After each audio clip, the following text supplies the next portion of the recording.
এই 15 তারিখে দেখেন, 15 তারিখে আপনার কি এই শেখ হাসিনা উস্কানি দিচ্ছে, সেখানে ফোন করে একটা রেকর্ডও বের হয়েছে যে সেখানে উস্কানি দিচ্ছে মানুষকে, তার দলের লোকজনকে। তার তো টাকা পয়সা কোনো কিছু অভাব নাই।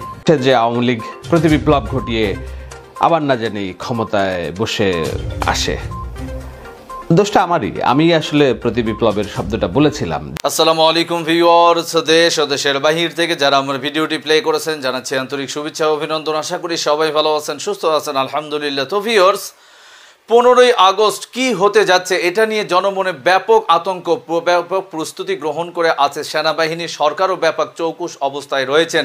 এদিকে আওয়ামী লীগের বিভিন্ন এমপি, মন্ত্রী, নেতাকর্মীরা যারা এখনো দেশের ভিতরে আত্মগোপনে আছেন, তারা আবারও মাথাচাড়া দিয়েছেন 15ই আগস্টকে কেন্দ্র করে। আসলে এই সময়ই নতুন করে আবারও একটি পাল্টা অভ্যুত্থান করার জন্য শেখ হাসিনা বাহির দেশ থেকে ব্যাপকভাবে ষড়যন্ত্র চালিয়ে যাচ্ছে। আসুন সে সম্পর্কে কতটা আঘাত করতে পারে 15ই আগস্টে বাংলাদেশে হাসিনা, বিস্তারিত জানবো রিপোর্টে। সো ভিডিওতে যাওয়ার আগে ছোট রিকোয়েস্ট করব, যারা এখনো চ্যানেলটি সাবস্ক্রাইব করেননি, নিয়মিত দেশের সকল আপডেট সবার আগে জানতে অবশ্যই চ্যানেলটি সাবস্ক্রাইব করে পাশে রাখবেন। দর্শক আসুন স্ক্রিনে। এই 15 তারিখে দেখেন, 15 তারিখে আপনার এই শেখ হাসিনা উস্কানি দিচ্ছে, সেখানে ফোন করে একটা রেকর্ডও বের হয়েছে যে সেখানে উস্কানি দিচ্ছে মানুষকে, তার দলের লোকজনকে। তার তো টাকা পয়সা কোনো কিছু অভাব নাই, কেউ ধরাও পড়ে নাই। সবগুলো লোক এখনো বাংলাদেশে আছে, তাদেরকে আওয়ামী লীগ সুন্দর করে তাদের দলে আনার চেষ্টা করতেছে, মানে বিএনপি। এবং আমি এই গত 10 দিন হয়ে গেল, এখন পর্যন্ত এরকম কোনো চিরুনি অভিযান দেখলাম না যে তাদের করতে হয়, মানে তাদেরকে ধরা হচ্ছে, এরকম কোনো কিছু দেখছি না। কিছু কিছু মানুষকে শুনছি ধরা হচ্ছে, তারা কোথায় আছে কেউ জানে না। দেশে কি মানে কোনো আইনের শাসন নাই, কিছুই নাই। তারা অন্য জায়গায় থাকবে কেন, ক্যান্টনমেন্টে থাকবে কেন, মানে তাদেরকে লুকায় রাখা হবে কেন? তাদেরকে কোর্টে আনতে হবে, তাদের বিচার শুরু করতে হবে। কাকে কাকে আটক করা হচ্ছে তাদের নাম বলতে হবে যে এই ব্যক্তি আটক হয়েছে, কারণ তারা তো খুনি, তারা খুন করেছে। গত 1 সপ্তাহ আগে তারা বাংলাদেশে বিশাল বড় একটা জেনোসাইড করেছে, সেগুলি বিচার করতে হবে না? এদেরকে তো ধরতে হবে, সেটা করা হচ্ছে না। গত কয়েকদিন ধরে আপনি যদি দেখেন, মানে যেই রাজনৈতিক যে কর্মকাণ্ডগুলিও যদি দেখেন, এখানে এসে শাহবাগের কোনায় এসে তারপরে তারা জড়ো হচ্ছে, খুলনায় বিশাল আকারে জড়ো হচ্ছে। কিভাবে সম্ভব এটা? কারা করছে, কেন, কিসের জন্য, কি চায়? বিভিন্ন জায়গায় এখন এই মুহূর্তে যদি 15ই আগস্টে তাদের যে পরিকল্পনা, সেটা যদি তারা বাস্তবায়ন করছে, আমি তো মনে করি খুব বেশি কঠিন কিছু না। ডক্টর মোহাম্মদ ইউনূস, উনি অত্যন্ত ভদ্র একজন মানুষ, খুব সজ্জন, সবাই ওনাকে মানে প্রচন্ড রকমের, আমার মনে হয় তত্ত্বাবধায়ক সরকার বলেন আর অন্য যে কোনো সরকার বলেন, ইনার মতো এইভাবে আমার মনে হয় জিয়াউর রহমানের পরে কাউকে এত সাদরে মানুষ গ্রহণ করে নাই। ঠিক 7ই নভেম্বরে যেভাবে জিয়াউর রহমানকে সিপাহী তারপরে জনতা মিলে বিপ্লব করে তাকে করেছিল, এবার সে একইভাবে বিপ্লব করে তাকে ক্ষমতায় বসিয়েছে। সো ডক্টর মোহাম্মদ ইউনূসের কাছে আমার অনুরোধ, ভিডিওটা যদি আপনি তো এখন অনেক ব্যস্ত, যদি অন্য কেউ হলেও ওনাকে একটু করেন, যে ওনার একটা ভিডিও দেখলাম রাস্তার ভেতরে উনি ট্রাফিক ঠেলে তারপরে যাচ্ছেন। আমার মনে হয় বিষয়টা আরেকটু সিরিয়াসলি নেওয়া উচিত, কারণ দেশে রয়ের যে তৎপরতা গত 15 বছরে তাদের যে মানে কি বলবো, যে বিল্ডিংটা বিল্ড আপ হয়েছে, সেটা কিন্তু অনেক গোপন। আমার বিশ্বাস যে আপনি সেই জিনিসগুলো নিশ্চয়ই আপনার মাথায় আছে, আপনাকে এটা একটু মানে সাবধানে চলাফেরা করতে হবে। আমার যেটা অবজারভেশন, আমি ওই দিন ভিডিওটা দেখলাম যে তিনি একটা ট্রাফিকের ভেতরে গাড়ি আটকে আছে, সেটা আমার কাছে বিপজ্জনক মনে হয়েছে। এটা করা ঠিক না, কারণ এই মুহূর্তে মানে ডক্টর মোহাম্মদ ইউনূস যদি না থাকে, সেই ক্ষেত্রে আমাদের উপরে পশ্চিমা যেই সমর্থনটা এখন আছে, সেটাও আমাদের জন্য বিপজ্জনক হবে। তারা থাকবে কিনা আমরা সেটা জানি না। তো তার থাকাটা এই মুহূর্তে খুবই জরুরি। দেশটা একটা সুনির্দিষ্ট একটা নিরাপদ জায়গায় না যাওয়া পর্যন্ত আমার মনে হয় ডক্টর মোহাম্মদ ইউনূসের এখানে থাকা উচিত। সো এই জায়গাটা বললাম। আর যারা যারা এই হত্যাকাণ্ডের সাথে জড়িত ছিল, আমার মনে হয় তাদেরকে ধরে ধরে নিয়ে কোথায় রাখা হচ্ছে আমি জানি না। কিছুক্ষণ আগে দেখলাম জেনারেল আজিজকে ধরা হয়েছে, তাদেরকে ধরে নিয়ে কোথায় রাখা হচ্ছে এখনো পর্যন্ত। আওয়ামী লীগের লোকজন কিভাবে এলাকায় ঘুরে বেড়াচ্ছে, তাদেরকে কেন মানে শাস্তির আওতায় আনা হচ্ছে না? তারা তো এই গত 15 বছরে সব ভিডিও ফুটেজ আছে, কে কোথায় মারামারি করেছে, কোথায়, এগুলো দেখে দেখেই তো সেটা করা যায়। সেই জিনিসগুলো আমার বিশ্বাস করা উচিত। এবং বিএনপির, আমি যেটা বললাম যে তারেক রহমানকে দিয়ে বক্তব্যটা শুরু করলাম, আমার ভিডিও আসলে তারেক রহমানের বিরুদ্ধে না, বা তারেক রহমানকে বলার জন্য না কিছু। তারেক রহমান জায়গা থেকে তিনি তার বক্তব্য দিবেন, এটা খুবই স্বাভাবিক। কিন্তু আপনারা যারা মাঠে আছেন, তাদেরকে এটা খুব সূক্ষ্মভাবে, সুন্দরভাবে চিন্তা করতে হবে। গত কয়েকদিন আগেও যে সময় ইসলাম নীলুফার চৌধুরী মনিয়াপাকে এইভাবে অপমান করলো ডেকে এনে, সেই সময় ইসলামরা বাংলাদেশে এত সুন্দরভাবে সাংবাদিকতা করতে পারে না। আমি ইলিয়াস যদি গত 15 বছরের মধ্যে যদি দেশে যাইতাম, আওয়ামী লীগ কি করতো? মাহমুদুর রহমান তাকে আদালতের ভেতরে কিভাবে রক্তাক্ত করেছে আপনাদের মনে নাই? আমাদেরকে তো আওয়ামী লীগ থাকতে দেয় নাই। দেশে গেলে কিভাবে মারতো, তাদের বিভিন্ন থ্রেড, ওপেনই থ্রেড করতো, কুচি কুচি করে তারপরে কাটবে। আমি কুচি কুচি করে কাটতে বলি না, কারোর গায়ে হাত তুলতে বলি না, কারোর উপরে আইন হাতে তুলে নিতে বলি না। কিন্তু ওই টেলিভিশনগুলোকে এই মেসেজ দিতে হবে। 50 জন 100 জন যায় সেখানে যায়, তাদেরকে বলতে হবে টেলিভিশন দখল করবো নাকি এগুলিরে সরাবি আগে। এই ছাড়া দেশে শান্তি আসা সম্ভব না। আপনি সব শেষ যদি হিন্দুদের এই যে আওয়ামী লীগকে হিন্দুরা যেভাবে প্রতিস্থাপন করছে, হিন্দুদেরকে বলে রাখি ভাই আপনাদেরকে ভালোবাসি, আপনারা আপনাদের ধর্ম নিয়ে আমাদের কোনো চুলকানি নাই, আমরা চাই আপনারা ধর্ম পালন করেন। মুসলমান কোনো মুসলিম কখনো অন্য ধর্মের মানুষকে জোর করে তার ধর্মান্তরিত কিংবা তার ধর্মের উপরে আঘাত আনতে পারে না, তার ধর্মীয় উপাসনালয়ে কখনো আক্রমণ করতে পারে না। যে করে আমি এটা নিন্দা জানাই। কিন্তু আপনারা এখন এই যে আপনাদের ব্যানারে যেগুলো করছেন, জুয়েল আইস নামে একটা ছেলে আছে চিটাগাঙ্গে বাড়ি, এতদিন ধরে তারা এই যে চন্দ্রনাথ পাহাড় সহ বিভিন্ন জায়গায় তারা মুসলমানদেরকে যাইতে দেয় নাই, তারা চট্টগ্রামের বিভিন্ন এলাকা দখল করেছে, চরম বেয়াদবি করেছে এগুলো। তারা এখনো ভারতের বিভিন্ন টেলিভিশনে তারা বক্তব্য দিচ্ছে। এই জুয়েল আইস সহ যেগুলি, গোবিন্দ প্রামাণিক যে বাংলাদেশ বিক্রি করে ফেলতে চেয়েছিল, যে বাংলাদেশকে অখণ্ড ভারত বানাতে চেয়েছিল, এরা এখন আবার নরম সুরে বক্তব্য দিচ্ছে। সো এই হিপোক্রেট মুনাফিক যেগুলো আছে তাদের ব্যাপারে সাবধান হইতে হবে। তাদের ব্যাপারে সাবধান না হয় তাদেরকে বাঙালি বহুত কিউট জাতি, এরা সুন্দর করে রাতারাতি নিজের খোলস পাল্টাইতে পারে। সময় ইসলামের অবস্থাটা দেখেন না এখন সে বলছে 15 বছরের দেশ যে ধ্বংস। আমি গত 2 দিন আগের একটা টকশো শুনলাম, এই যে দেশ ধ্বংস করে গেল আওয়ামী লীগ, এটা তো করতে হবে। হ্যাঁ, এরা এত ইজি না।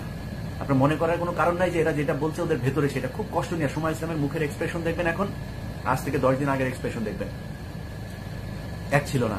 খুব কষ্টে এখন এগুলো করতেছে। এরা সময় পেলে আবারও আপনাদেরকে ধরবে। এই জায়গাগুলো আমার মনে হয় ঠিক করা উচিত।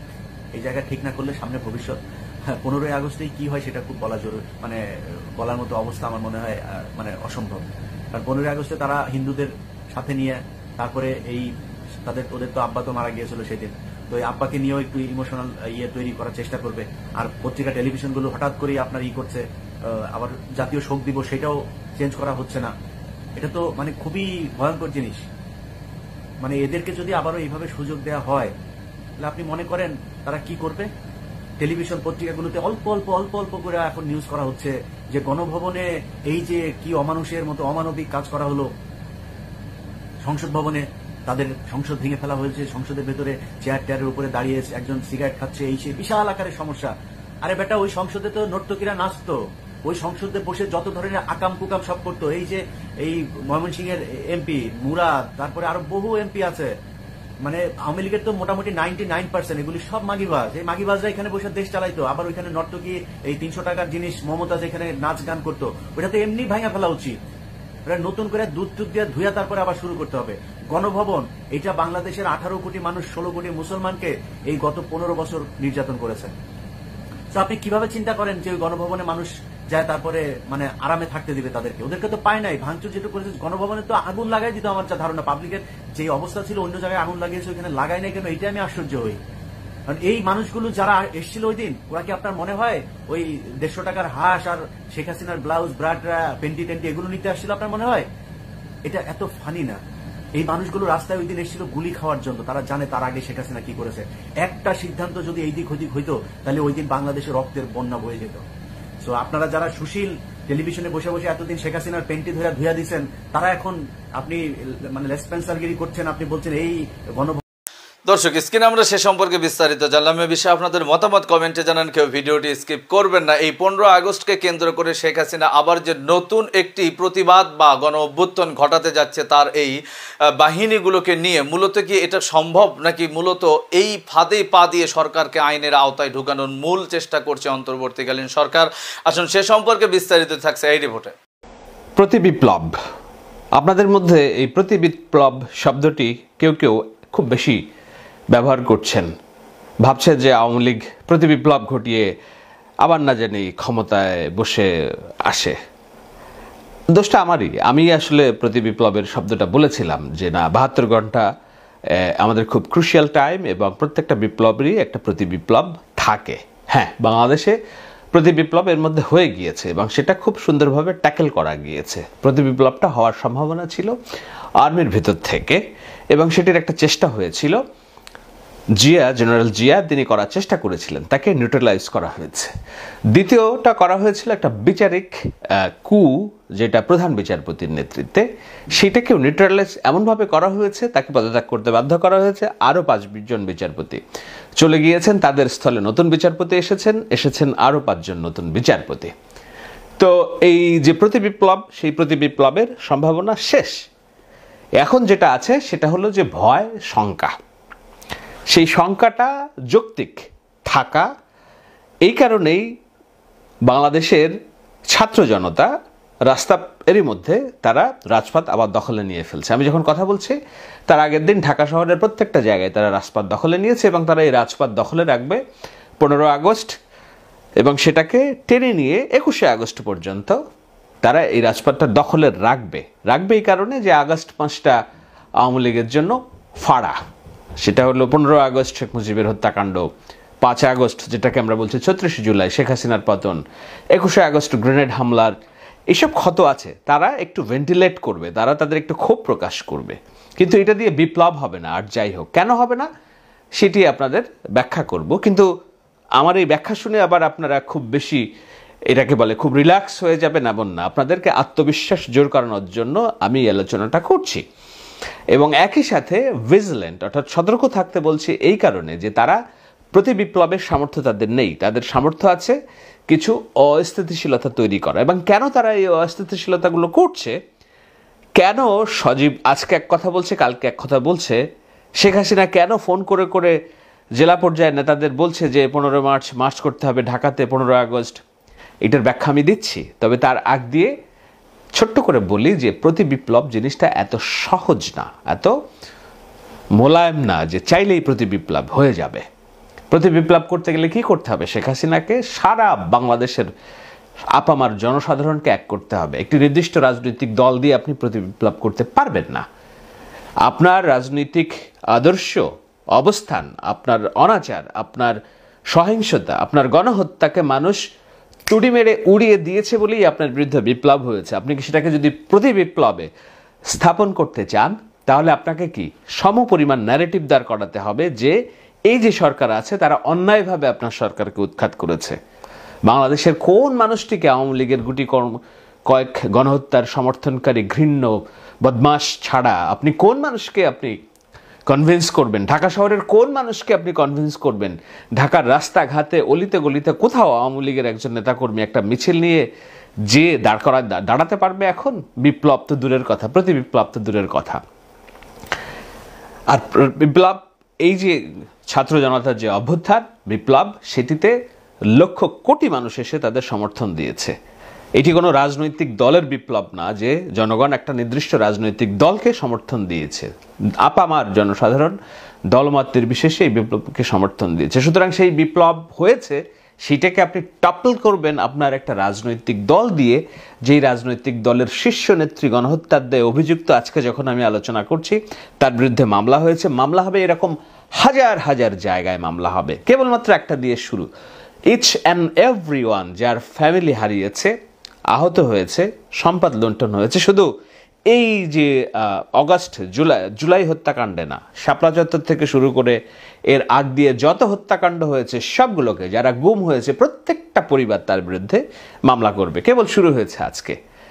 যেই দলের নেত্রী গণহত্যার দায়ে পলায়ন পার, যেই দলের সাধারণ সম্পাদক পলায়ন পার, যেই দলের একটা আওয়ামী লীগের নেতাকর্মী গত 7 দিনে রাস্তায় বেরিয়ে বুক ফুলিয়ে বলতে পারলো না যে না জয় বাংলা জয় বঙ্গবন্ধু, সেই দল করবে প্রতি বিপ্লব আস্তে। দিল্লি বহুত দূরস্থ, দিল্লির গাজিয়াবাদে সামরিক বাহিনীর বেস ক্যাম্পে আছেন শেখ হাসিনা, এয়ার বেস ক্যাম্পে, সাধারণ জনগণের সাথে নেই। কারণ সেখানেও বয় যে দিল্লির মুসলিমরা যারা শেখ হাসিনার গণহত্যার প্রতিবাদে প্রথম শেখ হাসিনার প্রতিবাদে সামিল হয়েছিল, কলকাতার ভারতের একটা যাদবপুর ইউনিভার্সিটির, যে শেখ হাসিনার পদত্যাগ এবং পতনের দাবিতে, বাংলাদেশের আগেও সেখানে হয়েছে। শেখ হাসিনার দিল্লিতে কোন জায়গায় তিনি নিরাপদ থাকবেন, এজন্য তার নিরাপত্তার জন্য ভারতের মোদী সরকার তাকে রেখেছে গাজিয়াবাদের এয়ারবেস ক্যাম্পে, যে এয়ারবেস ক্যাম্পে নিশ্ছিদ্র নিরাপত্তা। তিনি এমন না যে তার মেয়ের ফ্ল্যাটে উঠতে পারবেন, নো, সেই সুযোগ এখনো হয়নি। ভারত সরকার অপেক্ষা করছে শেখ হাসিনা কখন সিদ্ধান্ত নেয় ভারত ছেড়ে যাওয়ার, কেননা এটি তাদের এরই মধ্যে গলার কাটা হয়ে গিয়েছে। আমি আলোচনা করব অন্য ভিডিওতে। এয়ারবেস ক্যাম্পে রাখার দুটি উদ্দেশ্য, একটা হলো যে তাকে যে ভারত আনুষ্ঠানিকভাবে অ্যাসাইলাম দেয়নি সেইটার প্রমাণ হিসেবে জাহির করা, আর দ্বিতীয়ত হলো তাকে এই যে নিরাপত্তার মধ্যে রাখা, যেন তার জীবন শঙ্কার মধ্যে না পড়ে বাইরে গেলে। এবং যখনই সুযোগ হবে শেখ হাসিনাকে অন্য কোথাও অ্যাসাইলাম, যেটা সারা বিশ্ব কেউ শেখ হাসিনাকে নিতে চাচ্ছে না, যদি কোথাও একটু সুযোগ হয় তাকে যেন ওই এয়ারবেস থেকেই বিমানে পাঠাই দেওয়া হয়, জন্য খুব কাছাকাছি রাখা হয়েছে। শুনতে ফানি শোনালেও এটি হলো বাস্তবতা। ইন্ডিয়ান ফরেন পলিসি, ইন্ডিয়ান যেসব বিষয় নিয়ে আমরা জানছি বুঝছি, সেখান থেকে এই সিদ্ধান্তে আসা যায় যে ভারত শেখ হাসিনাকে নিয়ে খুবই বিপদে আছে।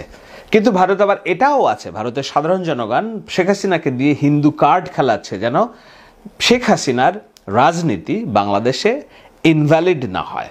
কারণ শেখ হাসিনা তো তাদের আজ্ঞাবহ, শেখ হাসিনা হচ্ছে তাদের দাস। সেই দাস দিয়ে ভারত বাংলাদেশকে ভারতের কলোনিয়াল রাজ্য, উপনিবেশবাদ তৈরি করেছিল। শেখ হাসিনা চলে গেলে শেখ হাসিনার বাইরে আর কেউ ভারতের স্বার্থ এভাবে সার্ভ করবে না। সুতরাং শেখ হাসিনাকে তারা রেখে দিয়েছে দাবার গুটি হিসেবে। কিন্তু এই দাবার গুটি তাদের জন্য যে বুমেরাং হিসেবে ফিরবে সেটি নিয়েও ভারতের সুধীমহলে আলোচনা হচ্ছে যে ভারতের পররাষ্ট্রনীতি এতই ঠুনকো যে তারা বুক চিতিয়ে এখনো বলতে পারছে না যে না, শেখ হাসিনাকে আমরা রাখবো না, শেখ হাসিনাকে সময় দিলাম। দর্শক, স্ক্রিনে আমরা সে সম্পর্কে বিস্তারিত জানলাম। সো আজকের ভিডিও এই পর্যন্তই। ভালো লাগলে লাইক অ্যান্ড কমেন্ট করবেন এবং দেশের সকল আপডেট সবার আগে জানতে অবশ্যই চ্যানেলটি সাবস্ক্রাইব করে পাশে রাখবেন। দেখা হবে পরবর্তী ভিডিওতে ইনশাআল্লাহ। আসসালামু আলাইকুম ওয়া রাহমাতুল্লাহ।